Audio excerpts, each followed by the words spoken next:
ସାର୍ଙ୍କ ଫରମାଇଶରେ ହେଇଥିଲା special chicken biryani. କାହିଁକିନା ମୁଁ କେତେ ଦିନ ହେଲାଣି ଚିକେନ୍ ବିରିୟାନୀ କରିନଥିଲି, ସବୁବେଳେ ମଟନ୍ ବିରିୟାନୀ ହିଁ କରେ। ମୁଁ କ'ଣ କରିଥିଲି ନା ପିଆଜ ଗୁଡ଼ାକ ସବୁ ଛାଣିଛୁଣି ଥୋଇଦେଲି। ୟା ଭିତରେ ଚିକେନ୍ ସେ ମୋତେ ଧୋଇ ଧାଇ ଦେଇଥିଲେ। ଚିକେନ୍ ଗୁଡ଼ାକୁ ସବୁ ଦହି ଆଉ ମସଲା ସବୁ ପକେଇ ତାକୁ ମ୍ୟାରିନେଟ୍ କରି ଥୋଇଦେଲି। ତାପରେ ଥୋଇଲା ପରେ ମନେ ପଡ଼ିଲା, ଆରେ ହେ ମୁଁ ତ ପକେଇନି ତା ଦେହରେ ଯେଉଁ ପିଆଜ ଛଣା ହେଇଥିଲା ତେଲ ଟିକେ। ପିଆଜ ଛଣା ହେଇଥିବା ତେଲ ଟିକେ ପକେଇଲେ ତାର ବାସ୍ନାଟା ଭଲ ଆସେ, ଭଲ ଫ୍ଲେଭର୍ ଆସେ ବି। ତାପରେ କ'ଣ କରିଥିଲି ନା ଆଳୁ ଗୁଡ଼ାକ ମାଆଙ୍କୁ ଦେଇଥିଲି କାଟିକି ଛାଣିଦେବା ପାଇଁ। ମାଆ କିନ୍ତୁ କ'ଣ କରିଛନ୍ତି ନା ଚୋପା ଲଗେଇ ଛାଣି ଦେଇଛନ୍ତି। ବିରିୟାନୀ ମାନେ ତ ଆଳୁ ନହେଲେ ଭଲ ଲାଗେନି ମୋତେ।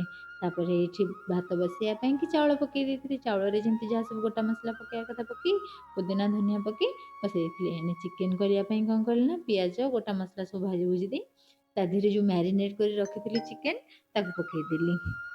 ଚିକେନ୍ ଗୁଡ଼ାକୁ ପକେଇକି ଭଲ ଭାବରେ ତାକୁ କଷିଦେଲି। କଷି ହେଲା ଭିତରେ ଏଣେ ଇଏ ଦୁଇ ବିଲେଇ ଯାକ ଦୌଡ଼ୁଛନ୍ତି ମୋ ପାଖକୁ ଚୁଲି ମୁଣ୍ଡକୁ ଆଉ, ଯେ ମୋମୋ ମୋତେ ଦେ, ଇଏ କହୁଛନ୍ତି ଲିଲୁ ମୋତେ ଦେ। ଦିହିଁଙ୍କୁ କାଢ଼ି ଦେଇକି ଦିହିଁଙ୍କ ପାଇଁ ତାପରେ ମୁଁ ଥିମ୍ ପାଇଁ ଆମର କାଢ଼ିବାର ଥିଲା, ଥିମ୍ ପାଇଁ ବି ଟିକେ କାଢ଼ିଦେଲି। ତାପରେ ମୁଁ ଚାଲିଲି ସିଧା ନେଇକି ଲେୟାରିଂ କରିବା ପାଇଁ। ମୁଁ କହିଲି ସେତିକି ଖାଅ, ମୁଁ ଚାଲିଲି ଲେୟାରିଂ କରିବି, ମୋର ବହୁତ ଡେରି ହେଲାଣି। ଲେୟାରିଂ କରିବା ପାଇଁ ପ୍ରଥମେ ତରକାରୀ ଗୁଡ଼ାକୁ ପକେଇଦେଲି। ଆଳୁ ଯେଉଁ ଭାଜିକି ରଖିନଥିଲି କି, ଆଳୁକୁ ଏମିତିରେ ବି ମୁଁ 70% ଖଣ୍ଡେ ସିଝେଇ ଦେଇଥିଲି ଭାଜିଲା ବେଳେ। ତାପରେ ସେ ଆଳୁ ଗୁଡ଼ାକୁ କ'ଣ କଲି ନା ଗୋଳେଇ ଗାଳେଇ ଦେଲି ତା ଦେହରେ। ତା ଉପରେ କ'ଣ କଲି ନା ଭାତ ଗୁଡ଼ାକ ସବୁ ଲେୟାରିଂ କରିଦେଲି ଭଲିକି ଖେଳେଇ ଖାଳେଇ ଦେଇ।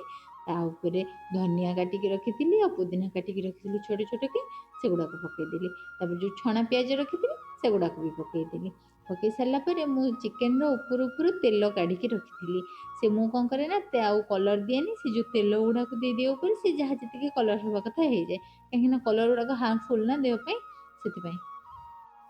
ଯେହେତୁ ମୋ ପାଖରେ ଫଏଲ୍ ପେପର୍ ଆଭେଲେବୁଲ୍ ନଥିଲା, ମୁଁ ତ ଯାଇଥିଲି ଏବେ ମାର୍କେଟ ଯେ ହେଲେ ଆଣିବାକୁ ଭୁଲି ଯାଇଛି।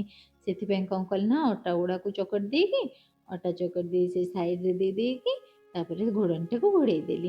କାହିଁକିନା ଅଟାରେ ଯେତେ ଟାଇଟ୍ ହେଇକି ରହିବ ଫଏଲ୍ ପେପର୍ ବି ସେତିକି ଟାଇଟ୍ ହେଇକି ରହିବନି। ତାପରେ ନେଇ ଗ୍ୟାସ୍ ଉପରେ ଗୋଟେ ରଖିଦେଇଥିଲି ସିଲଭର୍ ତାୱାଟେ, ସେଟାକୁ ତତେଇ ଦେଇ ଏଇଟାକୁ ନେଇକି ଥୋଇଦେଲି ତା ଉପରେ।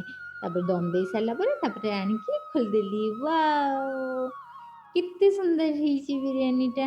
ତାପରେ ନେଇକି ସିନା ବସି ପଡ଼ିଲୁ ଖାଇବାକୁ, ହେଲେ ଭଲ ଲାଗିଲାନି। କାହିଁକିନା ସବୁବେଳେ ଆମେ ମା ଆଉ ମୁଁ ହିଁ ଖାଉ ବିରିୟାନୀ ହେଲେ ସାଙ୍ଗ ହେଇକି। ତ ଯାହା ଯେମିତି ହଉ ଚଳେଇଦେଲୁ ଆଉ। ଆଉ କାହାର କାହାର ବିରିୟାନୀ ଫେଭରାଇଟ୍ କମେଣ୍ଟ ମାଧ୍ୟମରେ ଜଣାଇବେ please. Like, share and subscribe. Bye bye.